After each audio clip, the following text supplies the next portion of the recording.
आपका स्वागत है। आप एनसीपी माइनॉरिटी सेल के चेयरमैन हैं। सर, वर्तमान स्थिति में माइनॉरिटी की क्या पोजीशन है सर? माइनॉरिटी का क्या है? माइनॉरिटी का जहाँ है वहाँ है। पोजीशन क्या है? वो उसने पोजीशन कोई बना के रखी नहीं है ना, कोई पोजीशन गई है। माइनॉरिटी का मतलब होता है अल्पसंख्यक। जी। और जब आप अल्पसंख्यक हैं तो बहुसंख्यक के साथ प्यार मोहब्बत से ही रहेंगे, तो आपका स्थान बनाने का क्या है? जी। आपको तो व्यवहार और प्यार बनाने की जरूरत है। सर, एक आप राजनीतिक लोग हैं, राजनीतिक पदों पे आप रहते हुए अभी भी एक बहुत बड़ी राजनीतिक जिम्मेदारी निभा रहे हैं। उसके आधार पर, और बेसिकली आप महाराष्ट्र में रह रहे हैं, एनसीपी महाराष्ट्र का गढ़ माना जाता है, तो आगामी वहाँ जिस तरीके के अभी घटनाएं हो रही हैं माइनॉरिटी और मेजॉरिटी के बीच, तो उन घटनाओं पर राजनीतिक रूप से क्या प्रभाव पड़ता है सर? ये राजनीति का प्रभाव तो हर जगह पड़ता है। जिस तरह से बारिश के प्रभाव धरती से लेकर के वातावरण पर पड़ता है। जी। तो प्रभाव पर मत जाइए, लगाव पर जाइए, अभाव पर जाइए, उलझाव पर जाइए। वहां परिस्थिति बन नहीं रही है, बनाई जा रही है।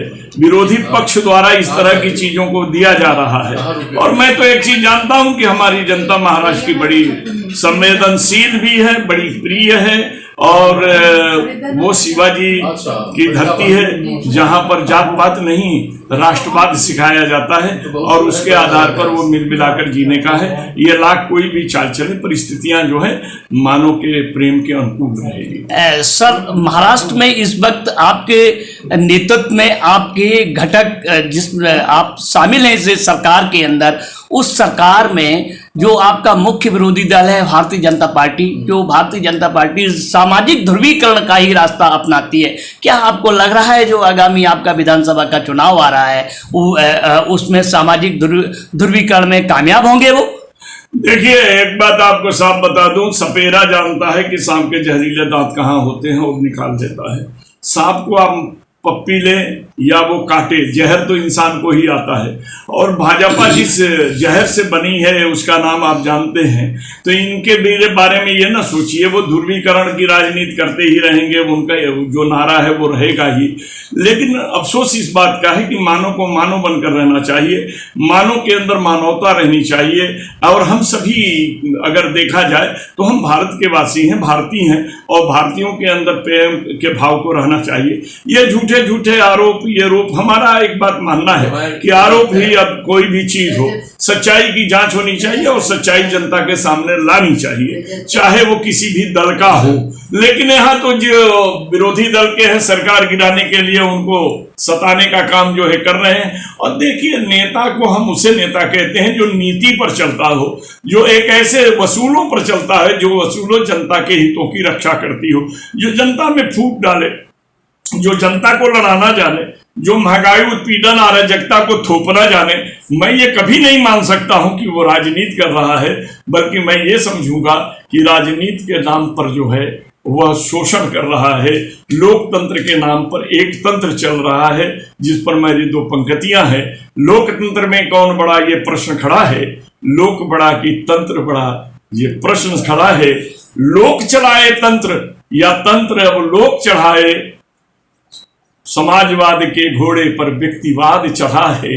लोकतंत्र में कौन बड़ा, ये प्रश्न। सर, एक सवाल और है कि अभी 5 राज्यों के विधानसभा के चुनाव हुए। 5 राज्यों के विधानसभा के चुनाव में खासकर माइनॉरिटी का जो मामला आया, वहाँ असदुद्दीन ओवैसी साहब ने वहाँ जाके डिवाइड किया। क्या आपको ऐसा लगता है कि माइनॉरिटी डिवाइड हुई या एकदम बंगाल की मतलब पैटर्न पर वोटिंग हुई?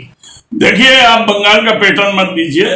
वहां बंटवारा इधर उधर जाना, आप थाली में खाना खाते हैं तो 4 दाना टेबल पर गिर जाते हैं, तो 2 4 10 का इधर उधर जाना।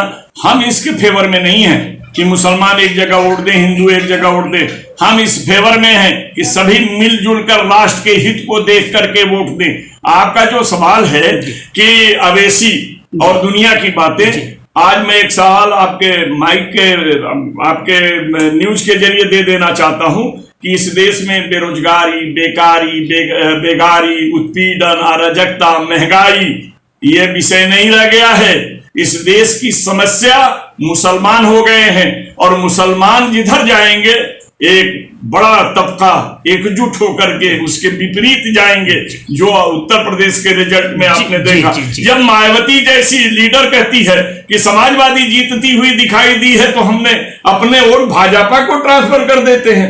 अजब यह बातों को अगर आप लेकर के आ रहे हैं तो इससे यह साबित होता है कि इस देश के अंदर मुसलमान समस्या बन गए हैं, और मुसलमान को चाहिए कि हम समस्या के निदान बने, हम इस देश में कुछ बने या न बने एक इंसान बने। और हम इसीलिए कहा करते हैं कि हर कोई अपनी हस्ती का निगहबान बने, गम की तूफान में संगीन सी चट्टान बने, बाद में चाहे वो हिंदू या मुसलमान बने, पहले इंसान को लाजिम है कि इंसान बने। सर एक लास्ट सवाल और है मेरा। ये पवार साहब के रेजिडेंस से फोन है, हम उठाते उठाते कट गया। जी जी जी कोई बात। हाँ बोलिए सर एक सवाल और है कि भय भूख बेबसी लाचारी जैसे मुद्दे। भैया ओके धन्यवाद। सर लास्ट सवाल है जो आपने अभी बात कही, भय भूख बेबसी और लाचारी जैसे मुद्दे जनता से गायब हो गए हैं क्या? नहीं, जनता से कुछ भी गायब नहीं हो गए हैं। एक बात देख लीजिए, माँ भी बड़ी होशियार होती है। बच्चा पहले रोता है ना तो उसी का अंगूठा मुंह में डाल देती है और वो चुट चुट चाट के चुप हो जाता है। फिर भी रोती है तो लकड़ी का रंगना मुंह में डाल देती है, चुट चुट चाट के चुप हो जाता है। समझ लीजिएगा, उसी तरीके से जब बच्चा अपनी भूख से व्याकुल होता है तब जाकर के माँ को विवश होकर के दूध पिलाना पड़ता है। वो भी अपना दूध ना पिला के, भले डब्बे का पिलाए, लेकिन पिलाती है। आपको ये बात बता दूं, ये 2014 में कांग्रेस के ऊपर भ्रष्टाचार का आरोप लगाकर सरकार के ऊपर ये लगा, अच्छे दिन का सपना दिखा करके आए, फिर बाद में दूसरी बार पुलवामा से चले आए, अब तीसरी बार आए हैं, चौथी बार सोचना पड़ेगा जब बच्चा बालिग हो जाएगा और अपनी बात के लिए संघर्ष करेगा तब ये आएंगे। ये भूख ये सारी चीजें छोड़ दीजिए। भूख के लिए तो तुलसीदास ने कह दिया था, भूखे भजन न होए गोपाला, ले लो अपनी कंठी माला। लेकिन यहाँ तो लोग कहते हैं कि हम आधी रोटी खाएंगे और फलाने को जिताएंगे, यानी भूखे रह करके भी जिताने की बात होती है, तो भूख समस्या कहाँ रह जाती है। धन्यवाद।